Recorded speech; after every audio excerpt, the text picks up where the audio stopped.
Hello students, welcome back to ASK classes. ನಾನು ಈ ವಿಡಿಯೋದಲ್ಲಿ ನಿಮಗೆ ಈ 2 ದಿನ ಗ್ಯಾಪ್ನಲ್ಲಿ ಕೆಮಿಸ್ಟ್ರಿ ಪೇಪರ್ನ ಯಾವ ಥರ ಓದಬೇಕು, ಯಾವುದಕ್ಕೆ ಇಂಪಾರ್ಟೆನ್ಸ್ ಕೊಡಬೇಕು ಅನ್ನೋದನ್ನು ಈ ವಿಡಿಯೋದಲ್ಲಿ ಹೇಳ್ಕೊಡ್ತೀನಿ. ಸೊ ಹಾಗಾಗಿ ವಿಡಿಯೋನ ಸ್ಕಿಪ್ ಮಾಡದೆ ಕೊನೆವರೆಗೂ ನೋಡಿ. ಹಾಗೆ ವಿಡಿಯೋ ಸ್ಟಾರ್ಟ್ ಮಾಡೋಕ್ಕಿಂತ ಮುಂಚೆ ನನ್ನ ಚಾನಲ್ನ ಸಬ್ಸ್ಕ್ರೈಬ್ ಮಾಡಿ, ಹೀಗೆ ನನ್ನ ಎಲ್ಲ ಕ್ಲಾಸಿಗೆ ಸಪೋರ್ಟ್ ಮಾಡಿ. ಸೊ ಫಿಸಿಕ್ಸ್ ಪೇಪರ್ನ ಕಂಪೇರ್ ಮಾಡಿದರೆ ಅಲ್ಲಿ ಯಾವ ಥರ ಮಾಡಲ್ ಕ್ವಶನ್ ಪೇಪರಿಂದ ಪ್ರಿಪ್ರೇಟರಿ ಪೇಪರಿಂದ ಬಂದಿದೆ, ಈ ಕೆಮಿಸ್ಟ್ರಿ ಪೇಪರಲ್ಲೂ ಕೂಡ ಬರುವ ಚಾನ್ಸಸ್ಗಳು ಭಾಳ ಇದ್ದಾವೆ. ಸೊ ಹಾಗಾಗಿ ಮಾಡಲ್ ಕ್ವಶನ್ ಪೇಪರ್ ಮತ್ತು ಪ್ರಿಪ್ರೇಟರಿ ಕ್ವಶನ್ ಪೇಪರ್ಗೆ ಸ್ವಲ್ಪ ಒತ್ತನ್ನು ಕೊಡ್ರಿ. ಸೊ ಯಾವ ಥರ ಫಿಸಿಕ್ಸ್ ಎಕ್ಸಾಮಿಗೆ ಪಾರ್ಟ್ ವೈಸ್ ಓದಿದ್ರು, ಇಲ್ಲಿ ಕೂಡ ಪಾರ್ಟ್ ವೈಸ್ ಓದ್ರಿ.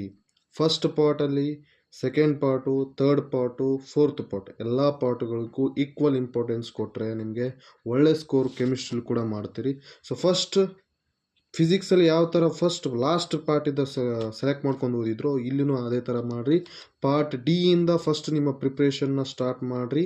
ಗೊತ್ತಾಯ್ತಾ? ಪಾರ್ಟ್ ಡಿಯಲ್ಲಿ 5 ಮಾರ್ಕ್ಸ್ ಕ್ವಶನ್ಸ್ ಅದಾವ. ಸೊ 5 ಮಾರ್ಕ್ಸ್ ಕ್ವಶನ್ಸು 5 ಚಾಪ್ಟರ್ಸಿಂದ ಬರ್ತಾವ. ಸೊ 5 ಚಾಪ್ಟರ್ಸಲ್ಲಿ ಎಲ್ಲ ಚಾಪ್ಟರ್ಗಳಿಗೆ ಒಂದೊಂದು ಕ್ವಶನ್ ಬಂತಂದರೆ ಒಂದು ಮಿಡಲಲ್ಲಿ ಒಂದು ಚಾಪ್ಟರ್ಗೆ ನಿಮ್ಗೇನು ಬಂದಿದೆ, 2 ಕ್ವಶನ್ಸ್ ಬಂದಿದೆ. ಸೊ ಹಾಗಾಗಿ ನೀವು ಫಸ್ಟ್ 3 ಚಾಪ್ಟರ್ಸನ್ನು ಸೆಲೆಕ್ಟ್ ಮಾಡಿರಿ, ಇಲ್ಲ 4 ಚಾಪ್ಟರ್ಸ್ನ ಸೆಲೆಕ್ಟ್ ಮಾಡಿರಿ. ಯಾವ ಚಾಪ್ಟರ್ಗಳು ಈಸಿ ಇದಾವೋ, ಅದು ಸ್ಪೆಷಲಿ ಈ 5 ಮಾರ್ಕ್ಸ್ ಕ್ವಶನ್ಸು ಆರ್ಗ್ಯಾನಿಕ್ ಕೆಮಿಸ್ಟ್ರಿಯಿಂದ ಬರೋದ್ರಿಂದ, ಸೊ ಹಾಗಾಗಿ ಯಾವ ನಿಮಗೆ ಈಸಿ ಅಂತ ಅನಿಸ್ತಾವೋ ಚಾಪ್ಟರ್ಗಳು, ಆ ಚಾಪ್ಟರ್ಗಳನ್ನ ಸೆಲೆಕ್ಟ್ ಮಾಡಿರಿ. ಇನ್ನೊಂದು, ಯಾವ ರಿಯಾಕ್ಷನ್ಗಳು ನಿಮಗೆ ಈಸಿಯಾಗಿ ನೆನಪಿಡ್ತಾವೋ ಅಂಥ ರಿಯಾಕ್ಷನ್ಗಳು ಯಾವ ಚಾಪ್ಟರಲ್ಲಿದ್ದಾವೋ ಆ ಚಾಪ್ಟರ್ಗಳನ್ನು ಸೆಲೆಕ್ಟ್ ಮಾಡಿರಿ. ಹಂಗಾದಾಗ ನೀವು ಈ 5 ಮಾರ್ಕ್ ಕ್ವಶನಲ್ಲಿ ಎಲ್ಲ ಕ್ವಶನ್ಗಳನ್ನು ಸರಿಯಾಗಿ ಬಿಡಿಸ್ತೀರಿ. ಇನ್ನೊಂದು, ನಿಮ್ಮ ಒಂದು ಪ್ರಾಬ್ಲಮ್ ಏನು ಅಂತಂದರೆ, ರಿಯಾಕ್ಷನ್ಗಳು ನೆನಪಿಡೋದಿಲ್ಲ, ಮತ್ತು ಕೆಟಲಿಸ್ಟ್ಗಳಿದ್ದರೆ ಕೆಟಲಿಸ್ಟ್ಗಳು ನೆನಪಿರಲ್ಲ, ಸ್ಟೆಪ್ಗಳು ನೆನಪಿರಲ್ಲ. ಸೊ ಹಾಗಾಗಿ ವೆರಿ ವೆಲ್ ಆರ್ಗನೈಸ್ಡ್ ಆಗಿ ಪ್ರಾಕ್ಟೀಸನ್ನು ಮಾಡಿರಿ. ರಿಯಾಕ್ಟೆಂಟ್ಸ್ ಏನು, ಪ್ರಾಡಕ್ಟ್ಸ್ ಏನು ಬರ್ತವೆ, ಕೆಟಲಿಸ್ಟ್ ಏನಿರ್ತದೆ, ಪ್ರತಿಯೊಂದಕ್ಕೂ ಬೇರೆ ಬೇರೆ ಥರ ಇರ್ತದೆ. ಟ್ರಿಕ್ಗಳನ್ನು ನೆನ್ಪಿಟ್ಕೋರಿ.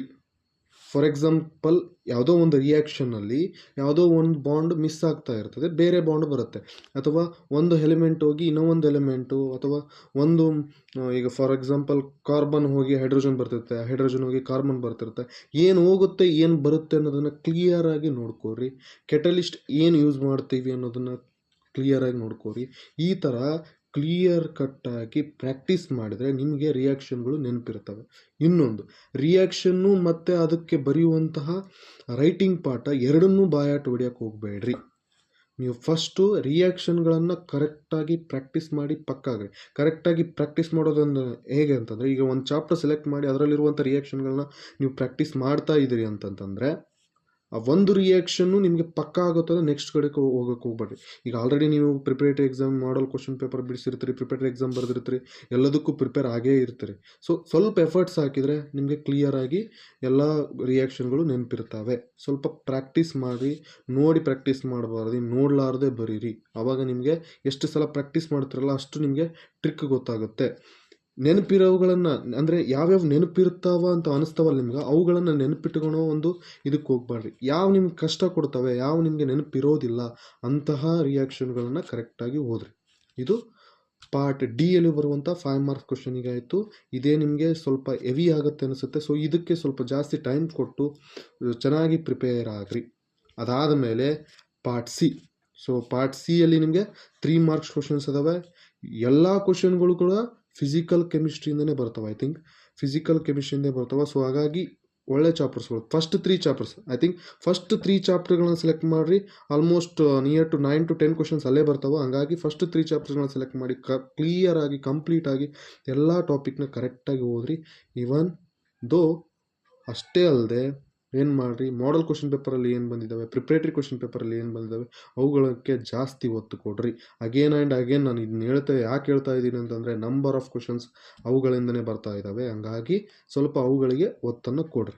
ಅದಾದ ಮೇಲೆ ಪಾರ್ಟ್ ಬಿಯಲ್ಲಿ 2 ಮಾರ್ಕ್ ಕ್ವಶನ್ಸ್ ಫಿಕ್ಸ್ಡ್ 5 ಚಾಪ್ಟರ್ಸಿಂದ ಬರ್ತವೆ. ಹಂಗಾಗಿ ಅವುಗಳನ್ನು ಕೂಡ ಕರೆಕ್ಟಾಗಿ ಓದ್ರಿ. ಐ ಥಿಂಕ್ 5 ಚಾಪ್ಟರ್ಸಲ್ಲಿ ನೀವು 3 ಕ್ವಶನ್ಸ್ ಅಷ್ಟೇ ಬರೀತೀರಿ. 5 ಕ್ವಶನ್ಸ್ ಬರ್ತವೆ, 3 ಕ್ವಶನ್ಸ್ ಬರ್ತವೆ. ಸೊ ಹಂಗಾಗಿ ಬರೀ 3 ಚಾಪ್ಟರ್ ಸೆಲೆಕ್ಟ್ ಮಾಡ್ಕೊಂಡು ಓದಬೇಡ್ರಿ. 2 ಮಾರ್ಕ್ಸಿಗೆ 5 ಚಾಪ್ಟರ್ಸು ಕೂಡ ಓದ್ರಿ. ಅದರಲ್ಲಿ ಯಾವುದಾದ್ರೂ 2 ಕಷ್ಟ ಇದ್ದು ನಿಮಗೆ ಯಾವೊಂದು ಚಾಪ್ಟ್ರು ಅಂತಂತಂದರೆ ಅಂಥ ಚಾಪ್ಟ್ರಿಂದ ಮಾಡಲ್ ಕ್ವಶನ್ ಪೇಪರಲ್ಲಿ ಯಾವ ಕ್ವಶನ್ಸ್ ಬಂದಿದ್ದಾವೆ, ಪ್ರಿಪ್ರೇಟ್ರಿ ಕ್ವಶನ್ಸ್ ಪೇಪರಲ್ಲಿ ಯಾವ ಕ್ವಶನ್ಸ್ ಬಂದಿದ್ದಾವೆ, ಮತ್ತು ಪ್ರೀವಿಯಸ್ ಇಯರಲ್ಲಿ ಯಾವ್ಯಾವ ರಿಪೀಟ್ ಆಗಿದ್ದಾವೆ ಅವುಗಳಿಗೆ ಒತ್ತು ಕೊಡ್ರಿ. ಯಾವ ನಿಮಗೆ ಕಷ್ಟ ಆಗುತ್ತವೆ. ಇನ್ನೂ 3 ಚಾಪ್ಟರ್ಸ್ನ ಎಲ್ಲ ಓದಿ. ಇಷ್ಟು ಅದಾದಮೇಲೆ MCQ fill in the blank.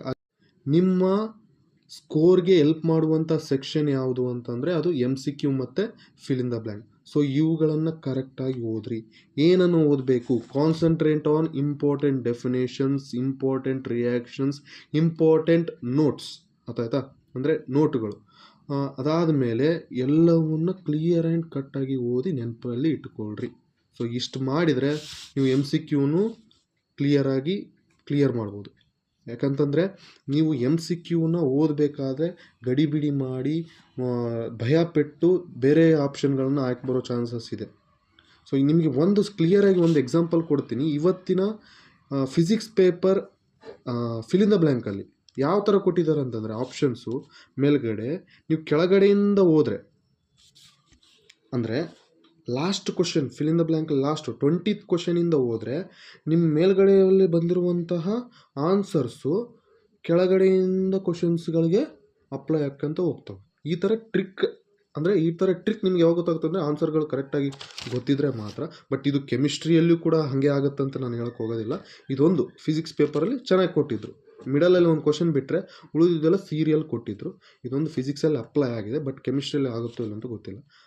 ಇನ್ನೊಂದು, ಯಾವುದೇ ಕ್ವಶನ್ಸ್ಗಳನ್ನು ಸ್ಕಿಪ್ ಮಾಡಿ ಬರೋಕ್ಕೆ ಹೋಗಬೇಡ್ರಿ. ಎಷ್ಟು ಕ್ವಶನ್ಗಳನ್ನು ಮ್ಯಾಕ್ಸಿಮಮ್ ಅಟೆಂಪ್ಟ್ ಮಾಡಬೇಕು ಅಷ್ಟನ್ನು ಅಟೆಂಪ್ಟ್ ಮಾಡಿ ಬನ್ನಿ. ಒಂದು ವೇಳೆ ರಿಯಾಕ್ಷನ್ಗಳು ನಿಮ್ಮ ಕೆಟಲಿಸ್ಟ್ ಏನು ಮರ್ತೋಯ್ತು ಅದನ್ನು ಅಂಜಿಕೊಂಡು ಆ ರಿಯಾಕ್ಷನ್ಗಳನ್ನು ಬರೀಲಾರದೆ ಬರೋಕ್ಕೆ ಹೋಗಬೇಡ್ರಿ. ಸೊ ನಿಮ್ಗೆ ಎಷ್ಟು ಬರುತ್ತೆ ಅಷ್ಟು ಬನ್ನಿ. ಅದಕ್ಕೆ ಎಷ್ಟು ಮಾರ್ಕ್ಸ್ ಬರಬೇಕು ಅಷ್ಟು ಮಿನಿಮಮ್ ಮಾರ್ಕ್ಸ್ ಕೊಟ್ಟೆ ಕೊಡ್ತಾರೆ. ಹಾಗಾಗಿ ಚೆನ್ನಾಗಿ ಓದ್ರಿ. 2 ದಿನ ಟೈಮ್ ಐತೆ. ಸೊ ಫಸ್ಟ್ ನಾಳೆ ಪಾರ್ಟ್ ಡಿ ಮತ್ತು ಪಾರ್ಟ್ ಸಿ ಅನ್ನು ಓದ್ರಿ. ಅದಾದಮೇಲೆ ನಾಡಿದ್ದು ಪಾರ್ಟ್ ಎ ಪಾರ್ಟ್ ಬಿ ಅನ್ನು ಓದ್ರಿ. ಇನ್ನೊಂದು, ಎಲ್ಲ ಚಾಪ್ಟರ್ಗಳನ್ನು ಫುಲ್ ಮುಗಿಸ್ತೀನಿ ಅನ್ನೋ ಬರೋದಲ್ಲಿ ಕುಂತ್ಕೊಳ್ಕೊಳ್ಬೇಡ್ರಿ. ಪಾರ್ಟ್ ವೈಸ್ ಓದ್ರಿ. ಏನೇನು ನಿಮಗೆ ಈಸಿ ಅದಾವೋ ಅವಕ್ಕೆ ಇನ್ನೂ ಸ್ವಲ್ಪ ಎಫರ್ಟ್ ಹಾಕಿ ನೆನ್ಪಿಟ್ಕೋರಿ. ಈಸಿ ಅದಾವೆ ನನಗೆ ಬರುತ್ತೆ ಅನ್ನೋ ಇದರಲ್ಲಿ ಬಿಡಕ್ಕೆ ಹೋಗ್ಬೇಡ್ರಿ. ಇಷ್ಟು ಮಾಡಿದರೆ ಕೆಮಿಸ್ಟ್ರಿ ಪೇಪರ್ ಕೂಡ ಚೆನ್ನಾಗಾಗುತ್ತೆ. ಯಾವುದೇ ಕಾರಣಕ್ಕೂ ಭಯ ಪಟ್ಕೋಬೇಡ್ರಿ. ಅಗೇನ್ ಕ್ವಶನ್ ಪೇಪರ್ ನೋಡಿದ ತಕ್ಷಣ ಭಯ ಪಟ್ಕೊಳ್ಳೋ ಅವಶ್ಯಕತೆ ಇಲ್ಲ. ಪರ್ಫೆಕ್ಟಾಗಿ ಓದ್ರಿ, ಕ್ಲಿಯರ್ ಆಗಿ ಓದ್ರಿ.